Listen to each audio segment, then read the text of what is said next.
बच्चों, हमने बोर्ड पे क्या लिखा है बताओ। ये लिखा है हमने अंतरराष्ट्रीय सर्पदंश जागरूकता दिवस। तो आज क्या है 19 सितंबर 2025। तो आज मनाया जाता है अंतरराष्ट्रीय सर्पदंश जागरूकता दिवस। अब बात आई कि इसकी आवश्यकता पड़ी क्यों, है ना। जागरूकता दिवस बनाने की आवश्यकता पड़ी क्यों, क्योंकि विश्व में लगभग जो सांपों की ये सांप है ना, सांप बनाया जो हमने, विश्व में लगभग जो सांपों की प्रजातियां पाई जाती है वो पाई जाती है 3900 से लेकर और 4200 तक। कितनी सांपों की प्रजातियां पाई जाती है? हाँ, 3900 से लेकर 4200 तक सांपों की प्रजातियां पाई जाती है। अब इसमें जो विषैली है, जो विषैली प्रजातियां है वे हैं 600। कितनी है? पूरे विश्व में 600 प्रजातियां है। अब बात आई भारत की। भारत में है 270 प्रजातियां। कितनी है? 270 में से 60 जो है 60 प्रजातियां में है विषैली, और जो बाकी बची है 260 में 270 में से 60 के कितने बचे? 210 में विषैली नहीं है। अब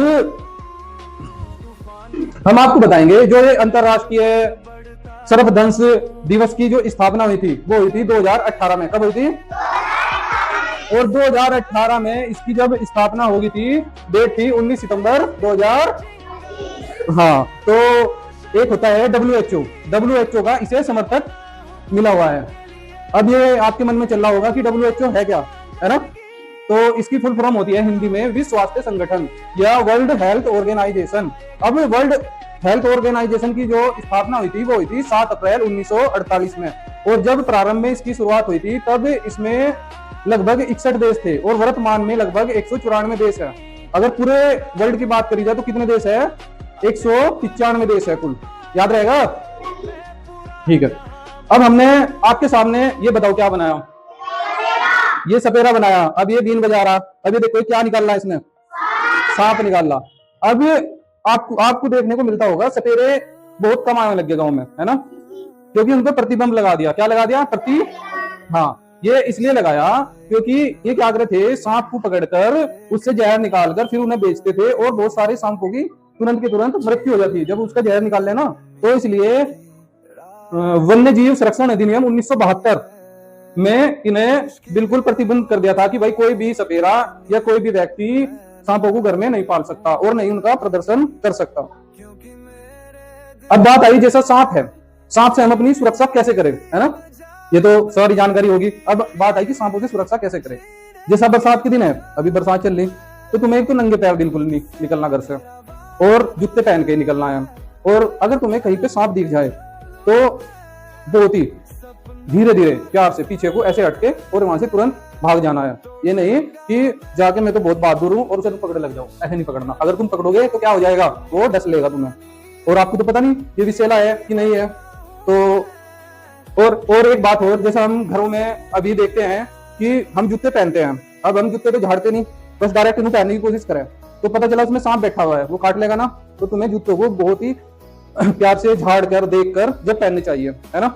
एक ये बता दिया कि नंगे पैरों नहीं जाना चाहिए। दूसरा, अगर हम कहीं खेत में जंगल में जा रहे हैं, है ना, जहाँ पे झाड़ियां है और कुछ कबाड़ पड़ा है, उसमें बिल्कुल भी तुम्हें हाथ नहीं देना।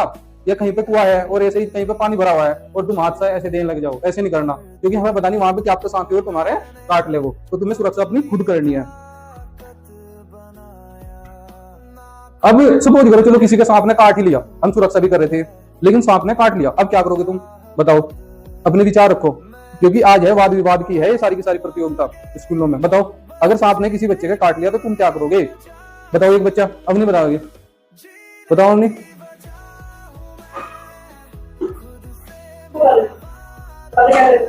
अगर डॉक्टर के लेके जाएंगे उससे पहले कुछ करोगे आप क्या?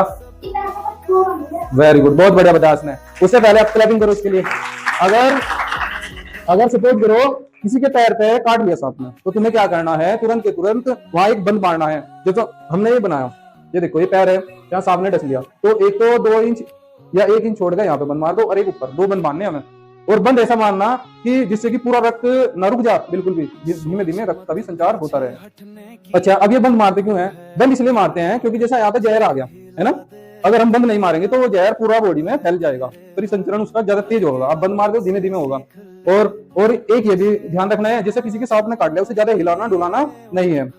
तभी पता चला कि उसे कह दो कि भाग, तो सांप ने काट लिया, जल्दी से जल्दी गाँव में जब भागते पता चला उसकी धड़कन तेज होगी, उसका रक्त संचार तेज होगा, तो सारा का सारा जहर उसकी बॉडी में फैल जाएगा। तुरंत के तुरंत उसे बहुत ही शांत माहौल में बिठा देना चाहिए और उसे शांत कर देना चाहिए और बिल्कुल भी घबराहट वाली स्थिति ना पैदा हो, ऐसा माहौल वहां पे बना देना चाहिए बंद। और फिर एकदम उसे किसी भी, जैसे हमने बनाया सपेरा बनाया, पहले क्या करते थे सपेरे अपने साथ दवाई रखते थे, या गांव में भी कभी कभी देखा होगा तुमने कि भाई वहां पे झड़वाया, झाड़ फूक करवाया, सांप ने काट लिया और तू ठीक हो जाएगा, है ना।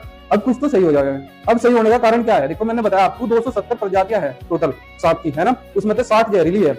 अगर 210 ने काट लिया तो ऑटोमेटिक सही होना ही होना है, झाड़ फूक नहीं हुआ वो जब जहर ही नहीं चढ़ा तो बताओ उसकी मृत्यु कैसे हो जाएगी, होने की तो नहीं। लेकिन अगर 60 जो वे प्रजातियां जैसे कोबरा होगी, है ना, वो काले वाला, अगर उसने काट लिया तो फिर झाड़ फूक से नहीं बचने का, वो बचेगा डॉक्टर के पास ले जाकर। हमें उसे एकदम तुरंत अपने नजदीकी अस्पताल में ले जाना चाहिए और जो इसका एंटीडोट है वो तुरंत के तुरंत लगवाना चाहिए। इसका एंटी वेनम होता है, एंटी वेनम नाम होता है एक, वो बनता है घोड़े के सीरम से इंजेक्शन, वो लगवाना चाहिए तुरंत के तुरंत। अब तुम्हें क्या क्या सीखने को मिला यहाँ से बताओ, कुछ तो मिला ही होगा सीखने के लिए, बताओ आप बताओ, लक्ष्मी बताओगी क्या सीखने को मिला आज, या बस ये चित्र चित्र देख लिया, कुछ सीखने को तो मिला होगा, बताओ।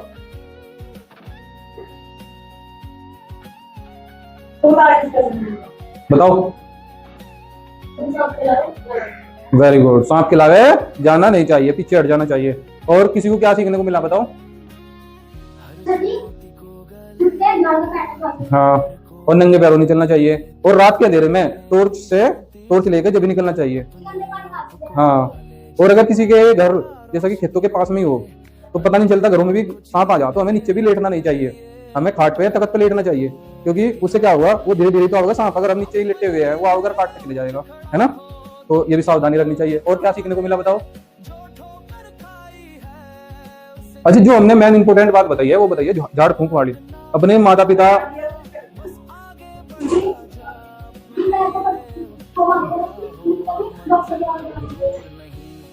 अच्छा कुछ लोग क्या करते हैं, जैसे किसी के सांप ने काट लिया, है ना, वे तुरंत क्या करने की कोशिश करते हैं, घरेलू उपाय करना शुरू कर देते हैं। कोई तो कहता है कि गर्म चीज से झाड़ दो, उससे नहीं, जैसा गर्म पानी हो ना उससे नहीं झाड़ना चाहिए, या कोई गर्म कपड़ा कर करके जिसे ऐसा नहीं करना चाहिए। तो अगर हम उसकी जराई भी कर सके तो बर्फ से कर सके, सिर्फ बर्फ से उसे निरंतर धोते रहना चाहिए जहाँ पे सांप ने काटा है, ठीक है।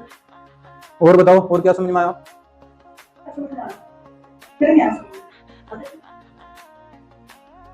अच्छा, जो हर साल का आंकड़ा है ना WHO का, भारत में मृत्यु दर कितनी है वो बताऊं आपको।